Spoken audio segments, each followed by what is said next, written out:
एक काजू अंजीर आणि एक सँडविच आईस्क्रीम. खूप छान आहे आईस्क्रीम, मजा येते. अबे जल्दी बोल, कल सुबह पनवेल निकलना है. मला आईस्क्रीम खाताना असं होतं ना की पहिले खाऊन घ्या आईस्क्रीम आणि नंतर बोलूयात आपण. आईस्क्रीम माझा वीक पॉईंट आहे माझा.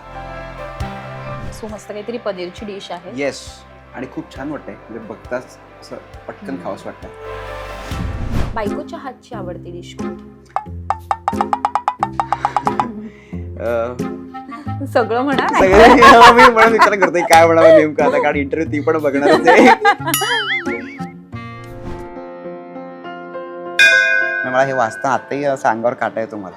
म्हणे मी तुझा प्रोमो पाहिला मालिकेचा आणि जेव्हा तू हात वर केलास म्हणे त्या ह्याच्यामध्ये, हो. तर आम्हाला वाटलं की दादाच आहेत. आता अंगावर काटा आला सांगताना नाही.